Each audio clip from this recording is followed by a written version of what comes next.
What we heard in the reading about the Humanist Manifesto is, I believe, more or less what the vast majority of Unitarian Universalists believe in the worldview that the vast majority of us hold. We value human agency and welfare as individuals or in community. We value the use of reason, critical thinking, and science over religious dogma, creed, supernatural guidance, and intervention. Humanism sees the needs, welfare, and life of human beings in the here and now, and in the future, as the priority of all human endeavor. We value this over spending life trying to access an afterlife or supernatural realm. Humanism is an approach that loves and values the work, production, creativity, and living of human beings, especially as it is expressed in the arts and in the knowledge and practice of science. These things help us to understand our human condition. Although American religious humanism keeps the concept and form of religion in that it values ritual, ceremony, music, and singing, readings, and poetry, and the arts, and preaching, although it's usually not called preaching by many people, it's reflections or lectures, and service to the community. It is not religious in the sense of dogmas and creeds and the supernatural. This type of American religious humanism is barely over 100 years old in its full expression, but it has been with us throughout human civilization. Humanism was a tempering force against the supernatural religious beliefs all the way back to the ancient Greeks. And I believe through the ages it has grown to be a very healing agent in human life and living, especially in terms of religion.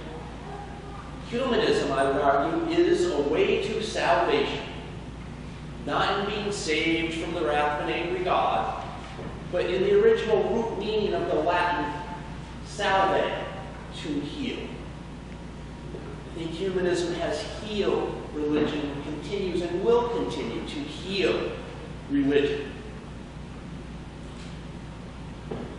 Humanism has had such a healing influence that many religious traditions, especially Judaism and Christianity and Islam, have many branches that are humanistic in their very approach, emphasizing how their religious practices and beliefs contribute to human life in the here and now, and the welfare of human beings and our planet. Many branches of many of the world's religions now are much more humanistic and do not deal as much, if at all, in hell and damnation and punishment and following the rules of gods.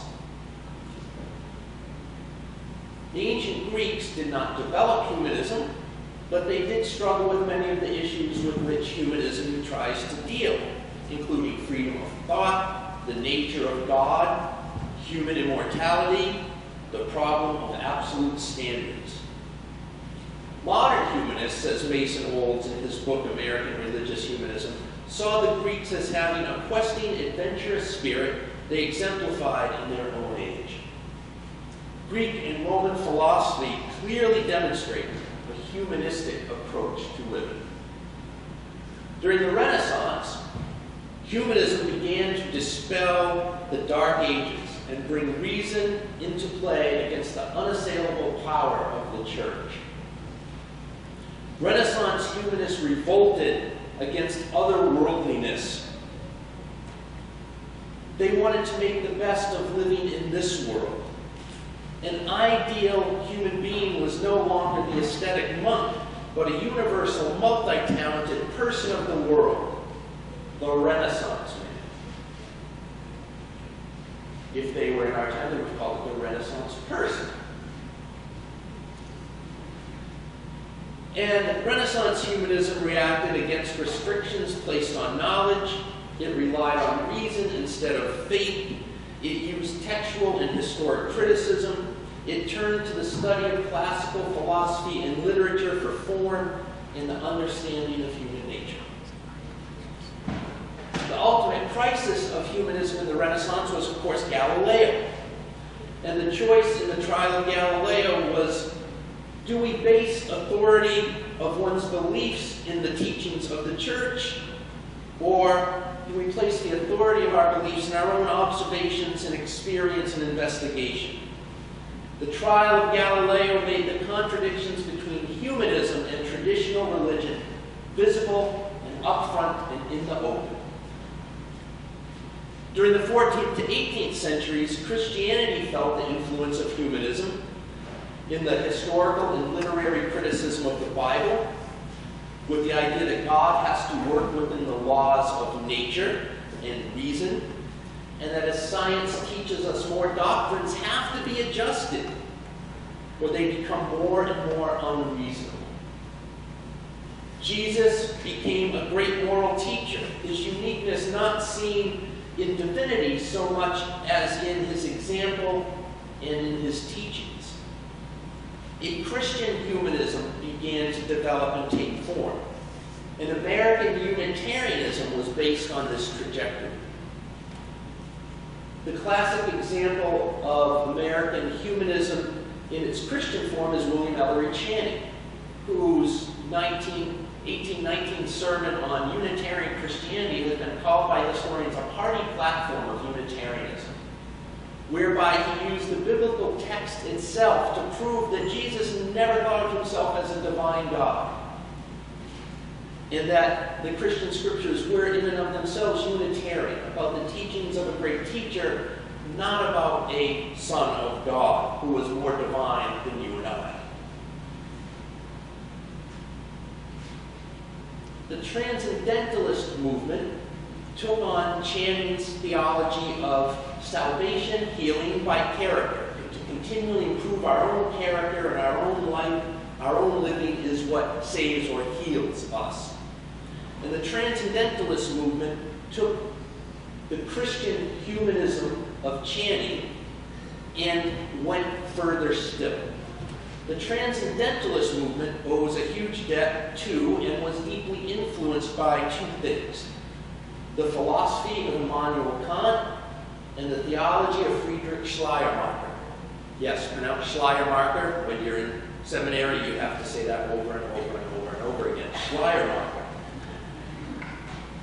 First, but Kant sought to replace religion with reason, but noted the importance of religion in building community, social cohesion, and focusing humans on ethical behavior. Kant said that all philosophy is developed to answer three questions: what can I know? What should I do? And what may I hope? His work brought to the forefront what is known as the transcendental dialectic, from which the Transcendentalist movement got its name here in America.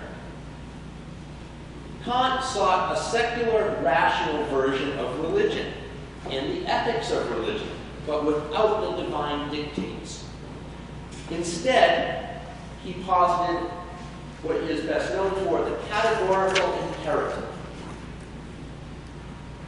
The categorical imperative says the moral law is binding on all of us. Religion doesn't need to tell us what to do. Moral law is knowable by using your reason and intellect. The foremost important of his categorical imperative postulations are the first two. The first is act only according to that maxim by which you can at the same time will that it should become a universal law. In a sense, do unto others as you would have them do unto you.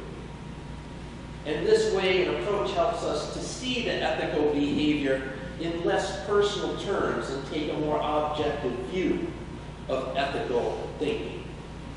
The second formulation in the categorical imperative is act so that you treat humanity, yourself and others, as an end and not a means. Humans exist not solely for utilitarian purposes of how we do something for someone else, but as an end in themselves.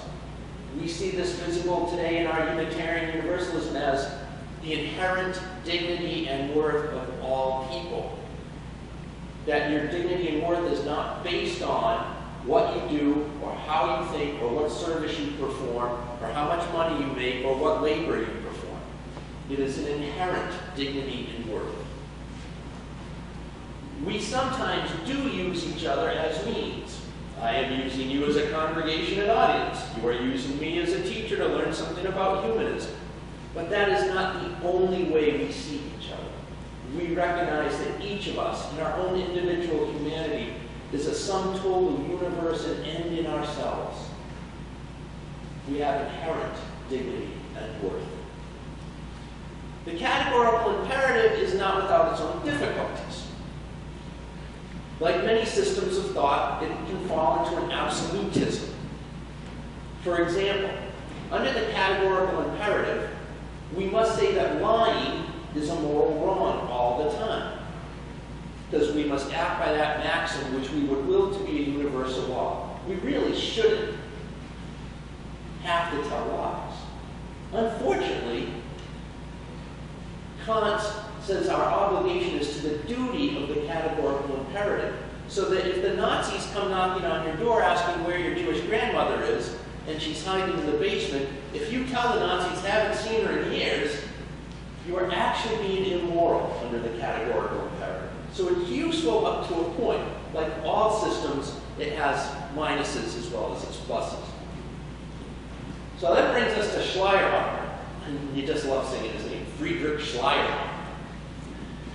In many ways, Schleiermacher is the first modern theologian. And his two most important ideas were this: the classical arguments for the existence of God are useless, for they still leave us needing to accept the existence and the attributes of God on faith. They cannot be fully reasoned to conclusion. And his second most important idea is based on Kant's view of knowledge and morality. That religion has no reasonable basis in the Bible or sacred text or dogma or creeds or even institutions, but only within one's own self. Religion, he says, is human beings encountering the universe. The contemporary distinction, for example, between spiritual and religious goes back to Schleiermacher. That's where it first came in to our modern theological discourse. Emerson, the transcendentalist concept of Emerson's oversoul, the deep inward connection each of us has to the universe or to whatever else is out there. And Thoreau's idea of the still small inner voice, those are both Schleiermachian in their transcendentalism. It is fun to say.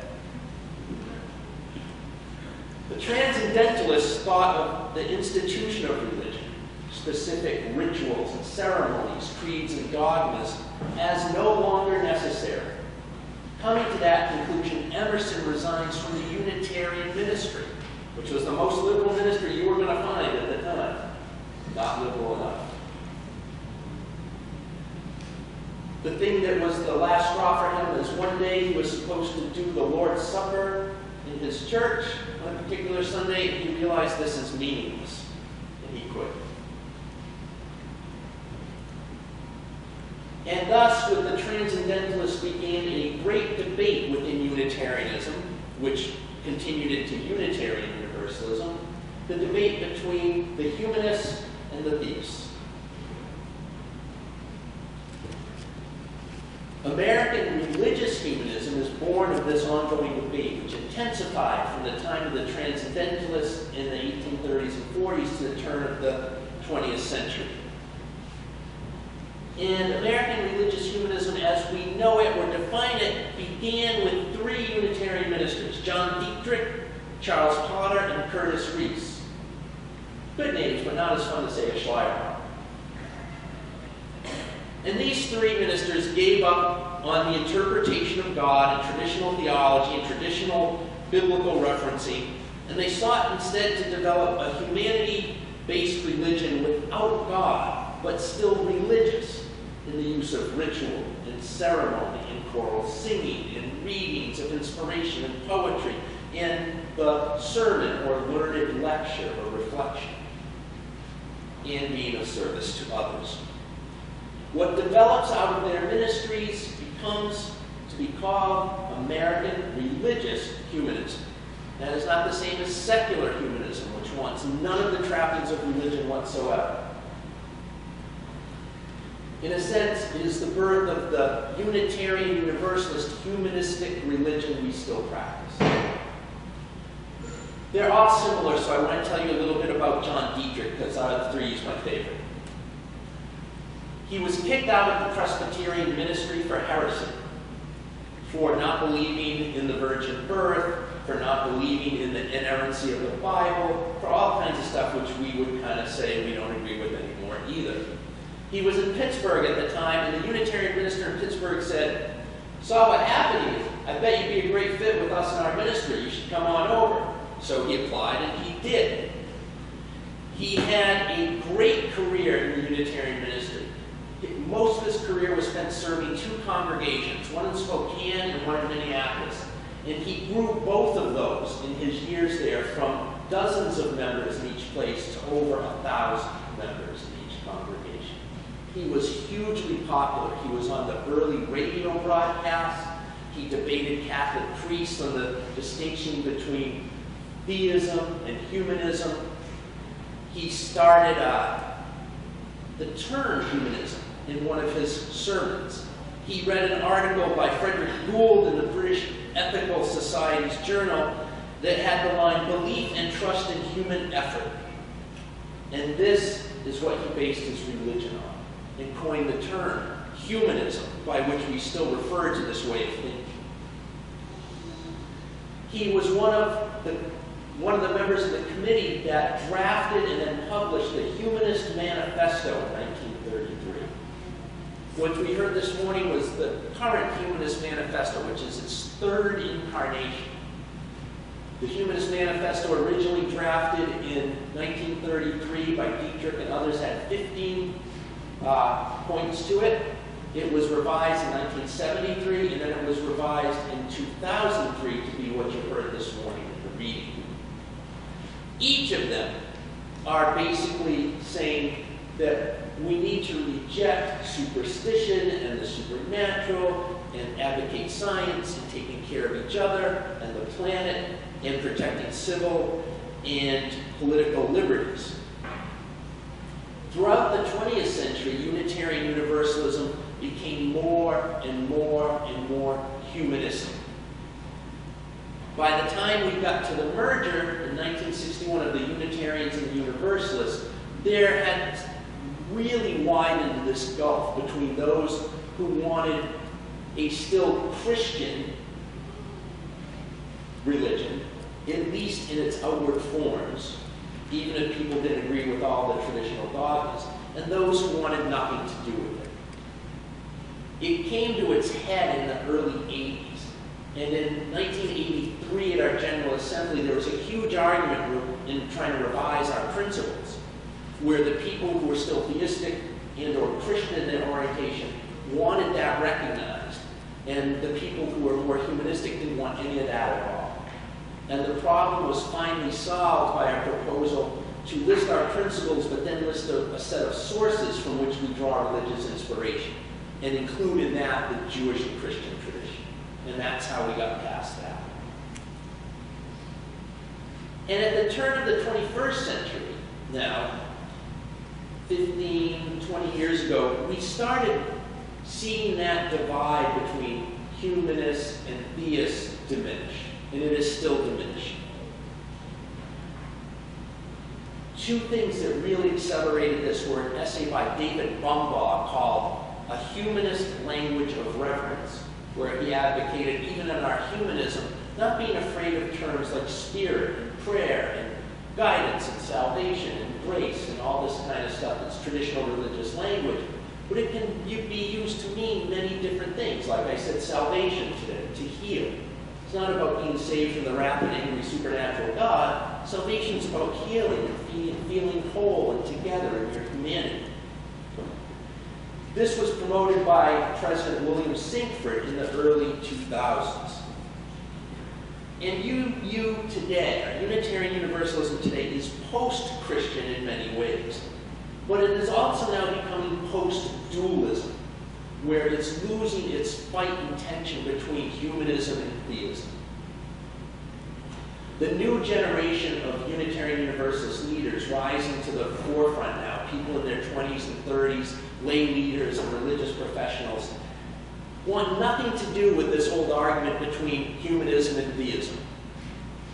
Most of them believe, and I agree, that to have a hard stance on this continuum, like only humanism, only theism, is to miss the point entirely of Unitarian Universalism, where we're supposed to recognize and honor the perspectives everybody comes from. They feel that this lingering but fading tension between you being humanist or theistic is something that belongs to the baby boomer generation, and it's kind of really diminishing as new generations come to the forefront in our tradition. I think the reasons this debate has faded away or starting to fade away are basically two. That humanism became associated with atheism. And you can be humanist and not be an atheist. And there are many ways of being humanist. You can be religiously humanist or secular humanist, where you won't have any trappings of religion at all. And I think the humanistic version of religion has really stepped up to the front of many religious traditions. This is the art of humanism in Unitarian Universalism, a human-centric approach that values and uses ritual and ceremony and music and the arts and preaching. And a humanistic approach is also present in many Christian traditions today. And Buddhism is humanistic in its nature. And there are versions of humanistic Islam, and paganism is largely humanistic. So humanism and humanistic are not exactly the same thing. Humanism disavows deities and the supernatural, and humanism is part of our tradition, but our entire tradition as a whole is humanistic. We put the concerns and needs and quality of human life central. When the Humanist Manifesto was first proposed in 1933, if you went around to the majority of Methodists, Presbyterians, and Lutherans, and Congregationalists, and everybody, they would have disagreed with almost all of them, because it didn't put God front and center enough. Today, the United Church of Christ, the Congregationalists, the Evangelical Lutheran Church in America, most Episcopalians, most Methodists, they got no problem with virtually all of the Humanist Manifesto. The only thing some of them would argue is maybe there's some kind of nature of God we don't know, and we can leave that part in there. But otherwise, they're all on board with that whole general way of thinking. And one of the reasons Unitarian Universalism has not grown since the second half of the 20th century is because other religious traditions became more and more humanistic. You no longer had to come join us like Dietrich did in order to get away from being a Presbyterian. Presbyterians today in many parts of the country are fine with this humanistic approach. So people didn't need to come over the way Dietrich did. He could be a Presbyterian and be very humanistic in his theology and his outlook and his practice of religion. Many of us come here from another religion. And many of us in this part of the country come from Catholicism. And the reality is, even though there's things about the Catholic Church you may still disagree with, even they have gradually stepped towards being humanistic. They are not biblically fundamentalists and other stuff. There may be other issues, but even in those camps, you see a lot of social justice activism based on a more humanistic approach. One thing that helped accelerate this is at the turn of the 20th century, in Protestant Christianity, there was a focus on what was called the social gospel. That Christianity should emphasize healing the sick and feeding the hungry and standing on the side of those who are experiencing social injustices. That should be emphasized instead of somehow being okay with God enough to get into heaven and avoiding hell. And that switch made American Protestantism and Unitarianism more and more humanistic. There are still some issues with humanism as it's developed and as we practice it, however. One is that it can be overly optimistic. There can exist a blind faith in human potential the way there can exist a blind faith in God. And one of the downsides of humanism is that it can tend to ignore our dark side of being human. Humans, we have found out, do not move onward and upward forever. The Holocaust taught us that. The Cold War taught us that. The having to battle over climate change is teaching us that. Our worst selves always need to be avoided. We can fall into hate, violence, neglect of each other, and worse, and too easily, neglect of each other. The other issue humanism needs to avoid is to be wary of making an idol out of human reason.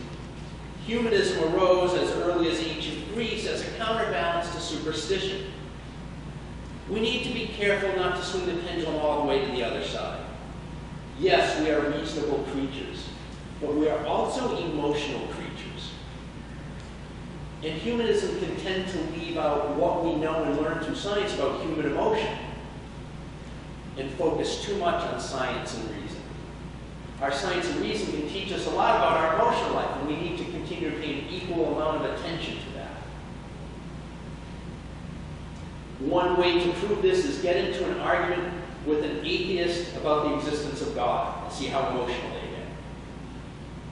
get. It won't be just a reasoned argument. We're all emotional as well as reasonable, and we can't forget that.